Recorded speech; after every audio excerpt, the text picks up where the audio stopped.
ladies and gentlemen. Man, you ever have a show? Not a dry eye in the house. Now, the pun is intended for today. We're going to be talking to somebody about your dry eyes. Here we go. Shut up and sit down. The Business Bros Podcast was created for you. Learn from the business professionals who come to share their stories. Find out what's working in business and social media, what's hot and what's not, straight from the mouths of successful entrepreneurs out there doing the real work. And now, welcome to another episode of Business Bros. Yeah, here we go. Time to drop the heat, Ham.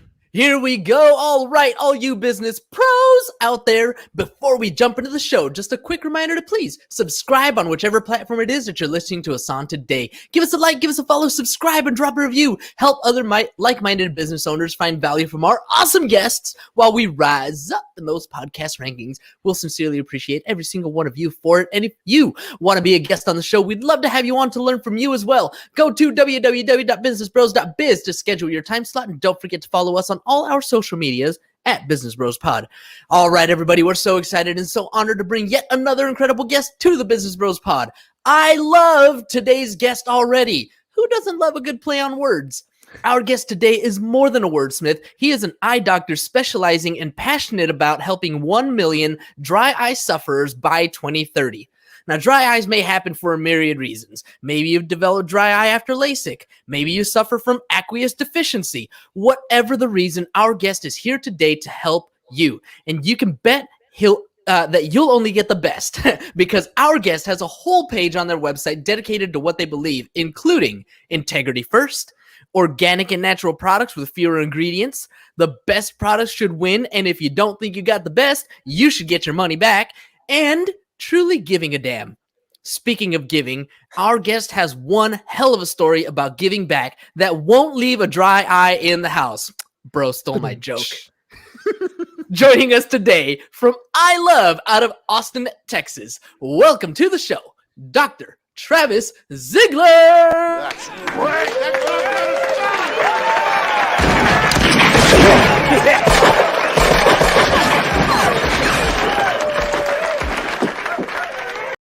Hopefully no gunpowder got anybody's eyes. Yeah, that was good. All right, I got to start off with the most obvious question. We're a business podcast. If we didn't mention the fact that your last name is Zigler, is there any connection with Zig Ziglar? So Zig Ziglar spells it Ziglar.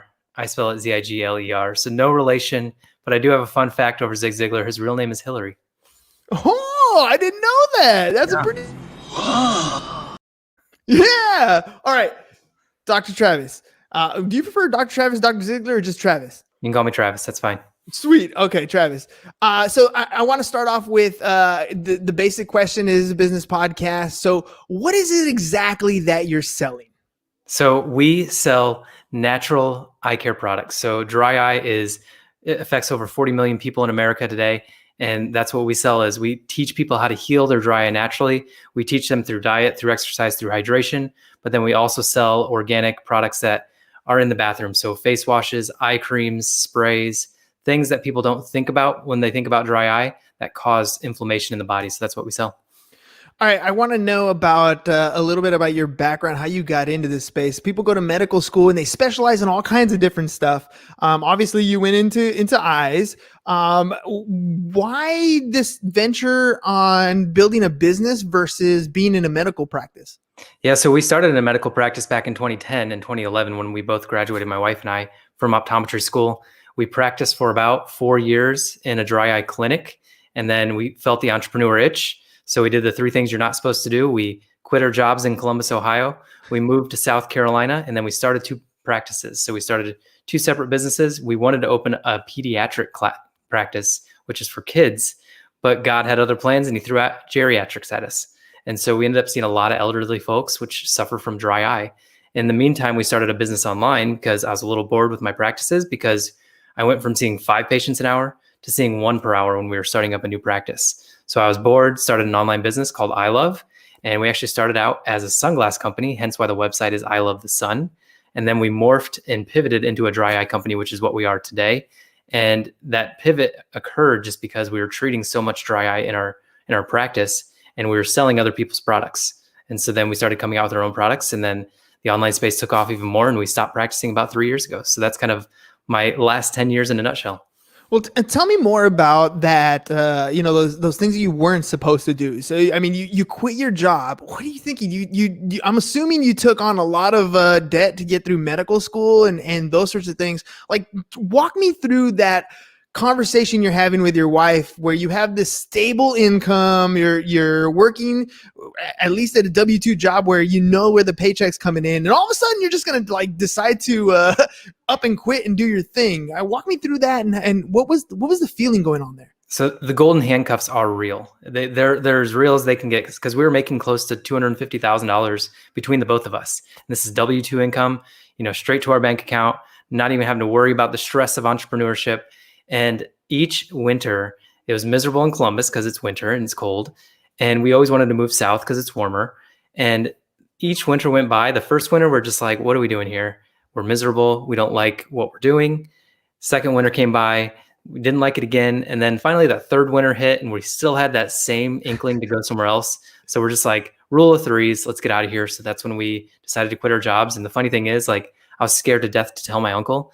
And he was my boss at the time, and he was the most supportive person out of everyone. So he was like, this is great.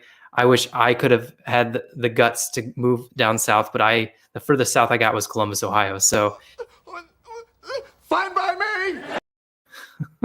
Why was it important for you to venture out and do your own thing? Like, the golden handcuffs is one thing, being able to move is another, but you could have just moved and started, got a job somewhere else. I'm sure that was an option, yet you chose to go into this entrepreneurial. Why was that so important to you?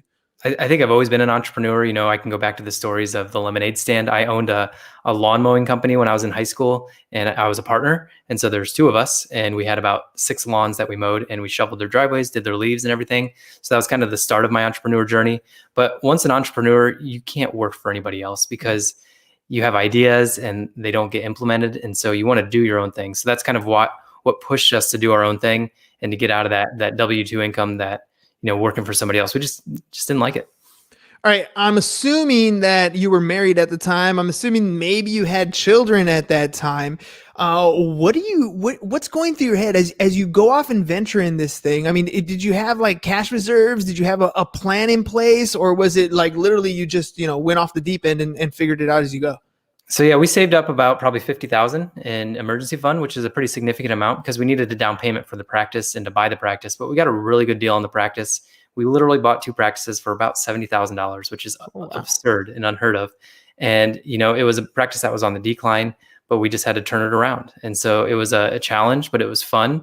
But yeah, we did have that emergency account in place, and then we had all of our payments in place to be able to cover for that 6 months. And so we knew that we knew it was going to work, and we knew we were going to make it work. But we always said that, like, if something didn't work, we can always just come back. And there's always jobs out there available for optometry. It's just a matter of where you want to work. And so we chose South Carolina, and we chose to do our own thing. It was the most stressful 3 years, and it was the most rewarding 3 years because it put us where we are today.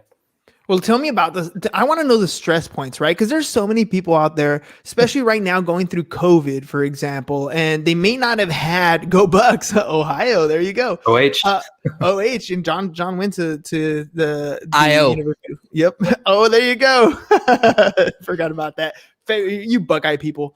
But anyways, so there's a lot of people out there who are making these transitions. COVID has affected their life in a way where, they got used to working from home, or they actually like being around their family and want to continue that going forward. And so they're thinking about taking this trip, but I want to make sure they're aware of what hard work is included in that, but also that there is that light at the end of the tunnel, and it's worth it. Yeah, so that's a great question. And when we started this journey in entrepreneurship, when we started the 2 practices, we were at our practices from 9 to 7 every single day. And so that's a 10-hour day of seeing patients, which is exhausting. But the nice thing is we were only seeing about 1 patient per hour because that's all our practice could handle, because it was a small practice. And so in that, I wasn't with a patient for an hour. I was probably with them for 15 minutes of that hour. And so during the other 45 minutes, what we do is I would work on my business. But then at the same time, we were waking up at 6 a.m. to go to work at 9 or 10 a.m. And during that couple hours in the morning, my wife and I were watching videos online, learning how to market online, become internet marketers, become digital marketers. And then at night when we came home, we did the same thing. At that time, we did not have kids. We didn't have our first child until 2017. And, that changed everything again. But we literally worked from 7 a.m. until about 9 p.m. when we went to bed. And we did that because we wanted the freedom that this lifestyle has that you can get if you start your own business. And now we're to the point in our business that we've built it up. It's 6 years now. We've been building this online business where we've developed a whole team around us. So when we go away, the team can run things. They don't need us. When we come back, it just kind of adds to the business. And so that's where we're at with both of our businesses now. It's still heavily reliant on us, but it doesn't need us to function day to day. And so you will work hard at the beginning, but it does pay off. And the key thing with it is just persistence. The more persistent you are with anything you're doing, it doesn't matter if you're starting an online business or your job. If you commit to something for 1,000 days, you will see results. I always recommend 1,000 days. That's what one of my mentors has told me. And that's pretty much 3 years. If you commit to doing something for 3 years, it will pay off.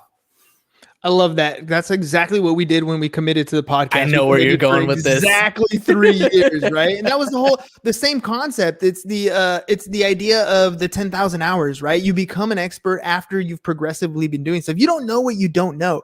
Now I'm curious because you said you were spending, hours in the morning learning internet marketing. There is a variety of things. You can spend all your time in Google AdWords or Facebook ads, or you can do it in content creation and video editing and podcasts. Like there's so many different things. How did you focus in on what you wanted to achieve and learn that? And how many iterations of that did you probably go through before you found out what worked? Oh man, it was a mess. So the one thing that we focused on, the only thing that we focused on was selling on Amazon. We learned how to sell on Amazon. And that's the one thing we focused on probably for 3 years. So from 2015 to 2018, and we built our Amazon presence up so much that we could then take the profits from Amazon and put it towards learning something else. So we systematized Amazon. So I have somebody that runs my Amazon PPC now, even though I consider myself an Amazon PPC expert. I have somebody else run it for me the day to day. So then we were able to focus on the next step, which was building an audience. And so number 2, back in 2016, we started building a dry eye audience, which is now we've built that up to over 100,000 followers, which is crazy because you think about that many people have dry eye? Yes, 40 million in America, like I said earlier. So we have about 100,000 people that follow us, probably actually 150,000 around there, that follow us online on YouTube and our Facebook group, the Dry Eye Syndrome Support Community, on YouTube, the Dry Eye Show, and then our email list. And so we focused on one thing first, Amazon PPC, got really good at that, taught somebody else to take it over. Now we do audience building. We're really good at that now. And somebody else automates that for us on our team, and they run it the day to day. And then we just focus on content like you guys are doing right here. So we have the podcast, the YouTube channel. We go live in our Facebook group, exactly what you guys are doing right here. And then you guys are going to take this video and shoot it out to iTunes, to a podcast. We do the exact same thing. And so focus on one thing first and then go on to the next one. What I recommend for people now is Amazon is a little bit different now than it was when I started, is focus on building an audience first. Like you guys have this podcast, and you guys could come out with anything you really wanted because you have this loyal following, and they'll probably buy whatever you come out with. And so, or about 10% of them will, and that can help propel a product or a service or whatever you guys are trying to sell. I love that. That's great practical advice. The truth of the matter is you become a practitioner before you systematize things. You got to know what you're doing so you can teach somebody else to know, so that they know what they're doing. When you got into building the audience space, everybody has red eye, from the little kid who gets pink eye, for example, or stuff in his eyes, or the college stoner, all the way up to the elderly person who's having diabetic issues or stuff going on in their eyes. Like, how did you identify which target audience you were going to focus on to grow? Yeah, so we focused on what we saw in our practice, which was the postmenopausal female dry eye client. And so it's a very specific audience. It allowed us to narrow our targeting for ads down to just that 45 plus female that's suffering from menopause. And so that is what we focus on. We have videos and blogs on dry eye after LASIK and younger generation dry eye, but that's not our focused target audience, because we wanted to serve that one person and focus all of our efforts around that. And once we started building that audience up, they pretty much wrote our blog post for us because they'd ask us questions and then we'd respond with a video and then we'd write a blog post around it. And so the content came organically by building a Facebook group where they asked us questions over and over and over again. So it actually became pretty easy to do all of this. So that's amazing, by the way. That's very, very niche. Like, I mean, when people talk about that ideal client, what you're describing is perfect because you're going after one demographic. But when you're building the audience, it doesn't mean that that's the only person that comes aboard. How valuable did you find the fact that you were laser focused, but then other people with similar types of problems kind of started to gravitate to you? And like, at what point did you see a tipping point where now you had some momentum as far as building an audience? Yeah. So a good example of this is RX Bar. Just to kind of go off of mine for a little bit, RX Bar is for CrossFitters. That's what it was made for. RX Bar was made for people that do CrossFit. They didn't care about anything else. But what happened as a result of the CrossFitters eating it, everybody started eating it. Kellogg's bought them for $600 million. And so that's a great example of go really niche down, and then it will kind of take off to everybody else. So 95% of our customers are women over the age of 45. And now what we're trying to do to grow even faster is how do we market now to the rest of the dry eye sufferers? Like we can still just focus on what we're doing, but if we want to expand even more, we need to start focusing on that other side. But yeah, you're right. People that you wouldn't suspect also jump on board because when the products work, the products work. And women tend to spread the word of good products more than men do. And so that's why we focus on that female side of dry eye first. Men don't seem to complain about dry eye as much just because we don't know. We may not complain as much to our doctors, or we may not complain as much online. And so that's why we went after women too, because they tend to express their emotions, express their feelings a little bit more so we can get more out of them, get more information out of them, and then just serve them a lot better as a result of getting that information. Where's your company today? Like in the grand scheme of things, I imagine you have this idea of where you want to go in life, where you want your company to go. Can you kind of give me a timeline of where you were, where you are, and where you plan on going? So the dry eye side started in June of 2017, and we sold our first bottle of Hydrate Lid and Lash Cleanser. That's what this is right here. This is our main hero product. Every day we wake up, how can we sell more of this? This is still our best seller, and it took off as a result of going after our biggest competitor, and they increased their price from $30 to $300. So we took advantage of that, came out with our product and attacked that. Not in a malicious way. We still love our competitor's product. That was the number one product in the market for years. It probably still is. But now we're coming in number two because we're a lower cost alternative. They've since decreased their price to $30, but that was an aside. Let me refocus again. So June of 2017, we launched our first product. We gradually built it up. We did about $1 million in the first year because we built the audience up for a year before that. And then we did about 2.5 the next year, 3.2. And then this last year we did about 4. We're on pace to do about 6 this year because the growth is starting to happen a little bit more organically and not just from advertising. But we're only about, I would say, 5 to 6% of where we want to be. So we're serving anywhere from 50 to 75,000 customers right now. We have about 150,000 followers, but turning those into customers is a whole different ballgame. And so 50 to 75,000 paying customers right now. Amazon doesn't give us great data, but that's just kind of judging by our email list, how many website orders we get and how many Amazon orders we get. But we don't get as much repeat customer data. And our goal is we think that we'll hit 20 to 25 million by 2023, the end of 2023. And we're doing that with strategic partnerships now. So we feel like we've maxed out the Amazon channel with our products. So the only thing we could do now is come out with more products or go to direct to consumer for our Shopify store, or easier, go after people that already have this audience and they're already serving that audience, JV with them to then expand even faster. How are you picking strategic partners? So you can go a number of different routes, whether you go to retail locations or you go into individual optometry places. How are you picking specific strategic partners to help you grow? So retail was on our game plan last year. COVID hit. We kind of took that off the game plan just because we'll focus back online, because growth online is just at an exponential rate right now. We've grown in the last year 10 years. So the market was gradually increasing, and then COVID hit and it went like this online. And so we weren't expecting that. So online's our main focus. And then we're trying to find a strategic partner. our goal was always to sell to or to merge or JV with a pharmaceutical company. And so a pharmaceutical company is already in all the doctor's offices. They can plug our product into their system. Of the doctors selling it in their office, we end up, of course, making more sales because we're selling to the doctors. But then what happens is even online sales increase in that area too. So I want to know about your emotional state. So you went from 1.5, 2.5 million, 4 million. You're talking about your online growth, hockey stick, and what does that feel like? What are you going through emotionally? Like, did you come from money and now you're in a position where you are continuing that legacy, or did you have like a struggle and now you're in a different position in life? So I never had that like entrepreneur story that was like miserable, or it never had that like hit rock bottom moment.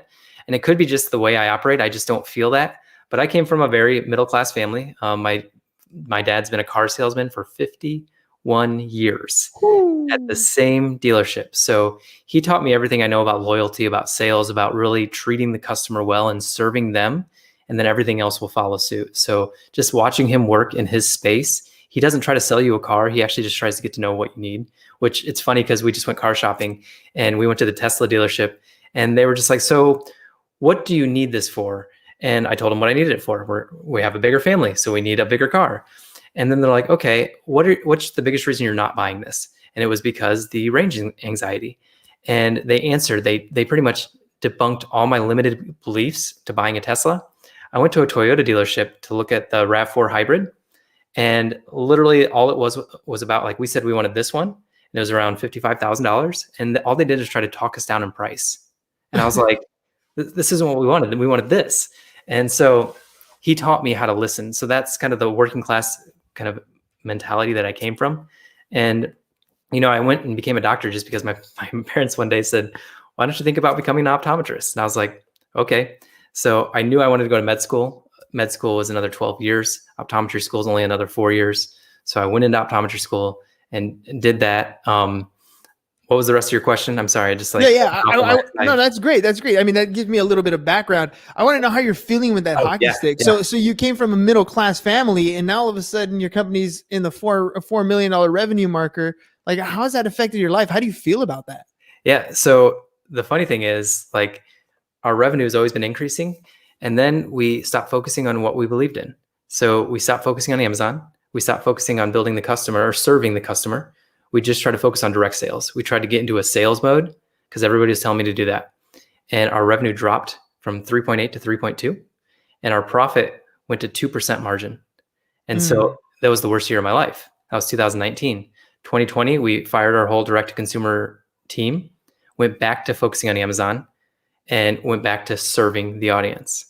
And it's amazing because our profit went up 20%. Our revenue went from 2% margin to 15% margin. And so a significant increase. And then we're on that same trajectory this year because all we're doing is focusing on what we're good at, which is the Amazon side of things and serving our customer. But mentally, you have to work on it every single day because there's always going to be people there that you think there's always going to be people out there that don't think they deserve this kind of money. And if you have a bigger why for the money, then you do deserve it. And you deserve every ounce of it, because my wife and I's mission in life is to help heal the 1 billion people, billion with a B, that are blind due to lack of glasses. Glasses that you and I can pick up at the drugstore or from an optometrist or an ophthalmologist. Very easy for us to just go out and grab them, get them off the shelf for $1, put them on. People are blind in third world countries because they can't access reading glasses. And so there's 1 billion that are like that. So we go on 3 mission trips a year. So every single dollar that we're trying to make is to get us free so we can focus on that. And we love focusing on the dry eye person right now because we love serving them. We love seeing the results and the testimonials. But our end mission in life is to help that 1 billion solve that glasses problem. So having that bigger why, it doesn't limit my mind to saying I don't deserve to make this much money, because the more money I make, the more people I'm going to help. Now, when you're using that money for selfish reasons, like to buy a bigger house and car, you can do that. That's fine. But just make sure you're using that money for impact as well, because the impact that you're making on somebody is going to lead to more happiness. I meet entrepreneurs that are doing more than me that are miserable because all they're focused on is themselves. They're focused on partying, drinking, cars, and houses. And it's just like, there's more to life than that. Like that doesn't even look appealing to me anymore. Well, some of it does, but not all of it. And we're focused on service, and that's what makes my mental state stay stable. And that's why we do what we do. And that's why we deserve every dollar that we make, because we're serving somebody else. We're helping change the lives of people in third world countries, but even here in the US, and pretty much everyone that comes across us, we try to give an impact to. So, when you talk about having that bigger purpose and understanding your why, I love the way it becomes part of your life, and it changes who you are as an individual. You hear us over and over again. People are, who have a lot of money will tell you things like, that's just going to be an accelerant to the things that are already flawed in your life, to the it's not actually a good thing if you're not a good person. You've gone through a lot of processes. You seem pretty stable all the way through, but if you can go back and tell your younger version of yourself where you are today, what kind of advice would you give that version of yourself to better prepare them to be in the position where you are? So my rock bottom moment was in the end of 2019. And at the end of 2019, we invested everything we'd made in with a friend, and his business was doing awesome. We invested with him when he was doing about $5 million a year. So we got in really early. And in 2019, he did $50 million. During that transition, when we first invested with him in 2017 or 16 till 2019, he became obsessed with growth, and he turned it into a Ponzi scheme. And so he was taking investors' money to pay back previous investors. And it was a real business when we invested. He turned it into a Ponzi scheme. What that lesson taught me, and what I would tell myself going back 4 years ago or even earlier, is don't let greed drive your life, because we all have a sense of greed. We all have that desire, that want for more, whether it be because we want more status, or we want to look more attractive, or we just want more money to be able to, for status. And that taught me that, well, number one, don't put your eggs in one basket. But when greed is very strong, and he was guaranteeing, yes, bad word when it comes to investment, 20% return on money. And he paid it every single month. Every single month it came back. And so why not give him more money? And we got addicted to that instead of, diversifying our investments. And in 2019, SEC got involved and shut the whole thing down, and we lost everything. And so that was my rock bottom moment. And that's when pretty much greed got taken away. And that was when we had a couple other life altering moments in that life, or I won't get into that because they're a little more personal. And then the next month we moved to Austin and Texas. And then the next month I got shingles. And then the next month we had COVID. So it was 5 months of rock bottom for me, but it helped me realize the important things in life. Like I was chasing greed, and I was obsessed with just accumulating more and more cash flow. And it became this addiction. So I kept giving my friend more money, but yet it turned into a Ponzi scheme. So that was like my lesson, was greed. And then just really focusing on that life is just too short. We had a death in our family, our direct family. And right before that happened, literally 3 weeks before that happened. And it just made me realize how short life was. And I was running 6 businesses at that time. I literally quit 4 of them and just focused on the 2 that I love now. I love, and then our agency. And that's all I do. So when people come at me with other opportunities, I say no, because it's easy for me to say no, because it's not something I want anymore. I want to focus on living my best life, not just through my business, but through my kids and my wife and traveling and doing all that. So, focusing on what you love to do will bring you more money than focusing on the money itself. Such powerful words, man. You've shared so much with us today. I want to make sure that people are aware how they can get a hold of you. So do me a favor. We're going to put your stuff back on the screen here in a second. Let people know, especially our listening audience who's not watching the video feed, how can they get a hold of you? Yeah. So our main website, if you have dry eye, it's ilovethesun.com, but there's a special website called Free Hydrate. And you can get a bottle of our Hydrate Lid and Lash Cleanser for free. You just pay shipping. It's our free plus shipping funnel. I recommend going through that if you're a marketer, just to check out how we do it. So you'll see we have upsells on the beginning. So that's freehydrate.com. And then we have post-purchase upsells, and then you'll get in our email sequence to see how we do that as well. We email the crap out of you, so just be prepared for that. And then we do have an Amazon PPC agency. So if you sell on Amazon, we have a free course, we have a paid course, and we have an agency. And so that's available at profitablepineapple.com. So profitablepineapple.com. You can get a free Amazon PPC course, or if you're doing 25,000 or more, you consider the paid option as well. All right, ladies and gents, you heard it. Stay focused, right? And I'm not talking about just with the eyes, right? I'm talking about focused in your business. It's a trap. Everything else that's going on around you is a trap. I'm not saying you can't be good at it. All I'm saying is if you're not laser focused, you fall prey to all the other things that are happening. Dr. Travis here explained it to us exactly what happened, and he's not the only one to go through that stuff. It happens to me all the time. Learn to say no. No is a powerful word. It's not just being told to you when you're trying to make a sale. It's powerful if you use it yourself, just to focus your attention on what it is that you need to be successful. Dr. Travis, thank you very much for being on the program today. Really appreciate you taking the time. Yeah, thanks for having me on. All right, ladies and gents, it is Monday, but we'll see you again mañana. Peace out, y'all. Thank you for listening to the Business Bros Podcast. Are you looking to get more clients or to increase your income? Hernan, the business bro, can help you generate referrals through the power of podcasting. And James, the insurance bro with Pipeline Insurance, can help you effectively add insurance to your existing business.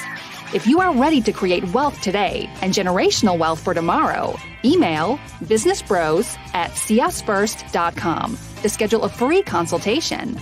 Or join the Business Bros Network, www.businessbros.biz.